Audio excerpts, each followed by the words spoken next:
नमस्कार मित्रों, आज इस वीडियो में मैं आपको सनातन धर्म के विषय में कुछ बता रही हूँ, जिसे हम आज की प्रचलित भाषा में हिंदू धर्म कहते हैं और जिसे हम क्रिश्चियन रिलीजन कहते हैं और जिसे हम मुस्लिम मजहब कहते हैं। तो इन तीनों में क्या अंतर है, यह मैं आपके सामने रखना चाहती हूँ। क्रिश्चियन लोग जब रिलीजन शब्द का उपयोग करते हैं तो उनका अभिप्राय होता है वह रिलीजन जो कि बाइबल में बताया गया है, जिसके अनुसार अगर वे प्रार्थना करेंगे तो वह केवल यीशु ख्रिस्त की प्रार्थना करेंगे, अन्य किसी की नहीं।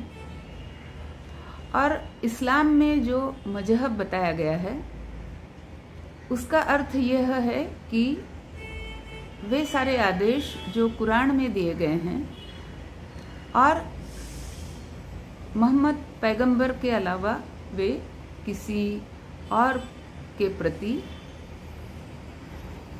ईश्वर जैसा आदर नहीं रखेंगे। इसके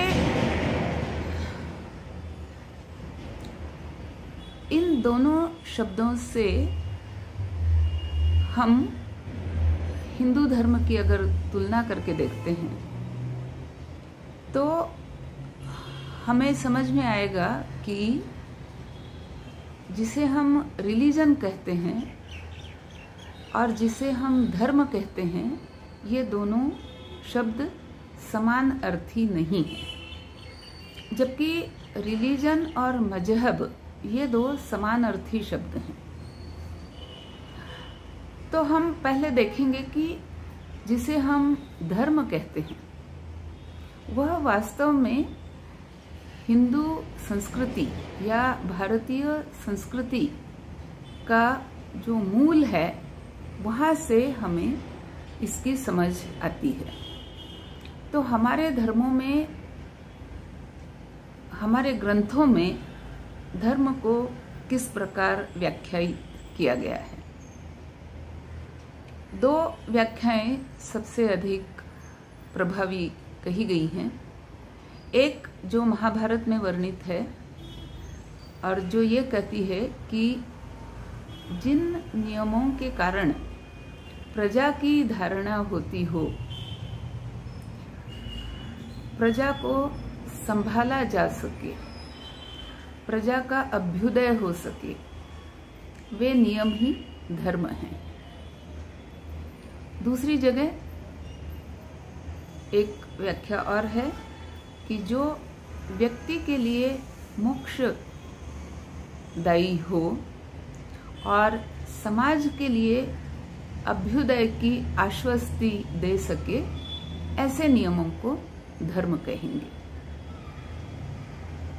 यहाँ अभ्युदय शब्द को भी हमें समझना पड़ेगा, क्योंकि अगर हम एक अलग अलग शब्द देखें, विकास, प्रगति, समृद्धि और अभ्युदय, तो ऊपर ऊपर देखने से ये लगेगा कि ये चारों समानार्थी शब्द हैं, लेकिन वास्तव में ये एक सीढ़ियों की तरह हैं और सबसे ऊंची सीढ़ी पर अभ्युदय है, क्योंकि अभ्युदय का अर्थ होता है कि समाज के हर व्यक्ति का उदय या हर व्यक्ति की समृद्धि इस प्रकार कि उसकी जो वांछनीय आकांक्षाएं हैं उनकी पूर्ति हो सके। यानी समाज का एक भी व्यक्ति उस समृद्धि के या विकास के दायरे से बाहर नहीं रहना चाहिए। और यह तो हुआ धर्म का फलित, लेकिन धर्म के साथ साथ हम एक शब्द और समझेंगे, वह शब्द है रित। तो रित क्या है और धर्म क्या है, या मैं कहूंगी कि रित क्या है और सत्य धर्म क्या है। तो ऐसी हमारे यहाँ कल्पना है, ऐसी हमारे यहाँ मान्यता है कि जब सृष्टि की रचना हुई तो ईश्वर ने उस सृष्टि के सुचारू रूप से चलने के लिए कुछ नियम बनाए और सृष्टि उन नियमों का पालन करते हुए अपना कालक्रमण करती है। वे नियम ऋत कहलाते हैं और बड़े बड़े ज्ञानी मुनि वैज्ञानिक इन ऋत के नियमों की खोज में, अन्वेषणा में लगते हैं। तब भी लगते थे जब हजारों वर्ष पहले हमारी संस्कृति ने जन्म लिया, और आज भी लगते हैं। फिर आता है मनुष्य समाज। तो सृष्टि के संरक्षण के हिसाब से और समाज के अभ्युदय के हिसाब से, ये दोनों बातें ध्यान में रखनी पड़ेंगी। सृष्टि का संरक्षण इसलिए महत्वपूर्ण हो जाता है कि जब हम अभ्युदय की बात करते हैं तो हम केवल मनुष्य समाज तक नहीं रुकते, वरन सारे प्राणी मात्र, सारा भूतल, सारी सृष्टि, सबके रक्षण की हम बात करते हैं, जिसमें पर्यावरण भी आता है, प्राणी मात्र आते हैं और मनुष्य तो आता ही आता है। तो इन सब के रक्षण के लिए जिन नियमों का समाज में पालन होना आवश्यक है, उन नियमों को हमारी संस्कृति ने धर्म की संज्ञा दी हुई है। तो आपको हिंदुओं की किसी एक पुस्तक में ये सारे नियम एकत्रित करके नहीं बताए जाएंगे। अलग अलग ग्रंथों में अलग अलग प्रसंग अनुरूप, अलग अलग देश अनुरूप, अलग अलग काल के अनुरूप, अलग अलग भूभाग के अनुरूप इन नियमों की घोषणा की गई है। लेकिन मूल सूत्र वही रहता है कि संपूर्ण सृष्टि की संरक्षण, संपूर्ण प्राणी मात्रों का संरक्षण और सारी मनुष्य जाति का भी संरक्षण। इसलिए अगर कोई ऐसा नियम बनता है जिस नियम के कारण नदियां अपवित्र हो रही हैं, तो वह नियम अधर्म है। और कोई ऐसा नियम बन रहा है या कोई ऐसी व्यवस्था बन रही है, कोई ऐसी परंपरा बन रही है, कोई ऐसा उत्सव बन रहा है जिसके कारण नदियों की रक्षा होती है, तो वे सारे धर्म कहलाएंगे। यही बात प्राणी, पशु, मनुष्य सब पर इसी प्रकार से लागू होगी। तो सही अर्थों में अगर देखा जाए तो दुनिया का सबसे अधिक, जिसे हम सही अर्थों में सेक्युलर कहेंगे, वह धर्म है जिसे हम सनातन या भारतीय या हिंदू धर्म कहते हैं। लेकिन चूंकि हमने गलती से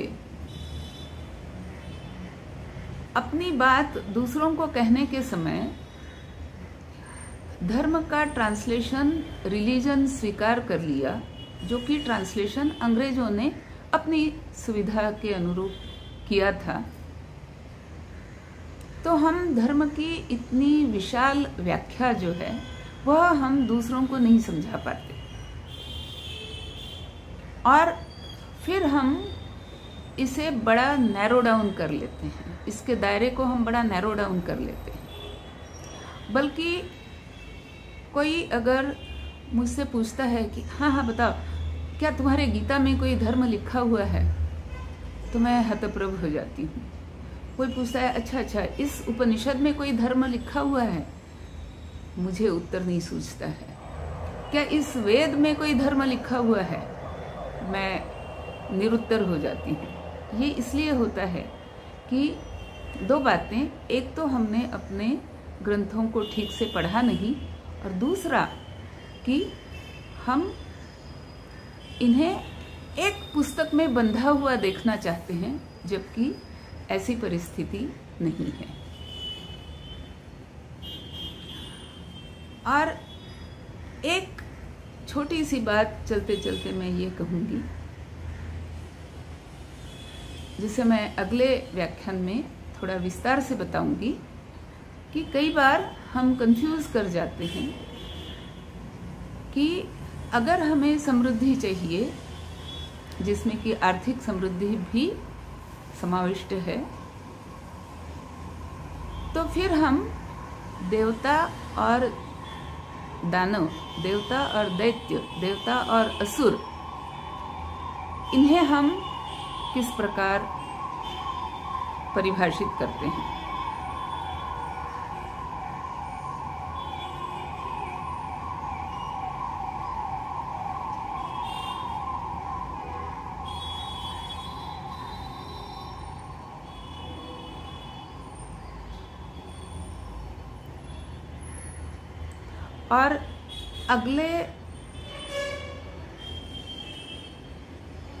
और आपके साथ यह जो बातचीत की श्रृंखला बनने वाली है, इस श्रृंखला में अगली बार मैं दैत्य और देव और मनुष्य, इन बातों की व्याख्या आपके साथ साझा करना चाहूंगी। नमस्कार, राम राम, वंदे मातरम।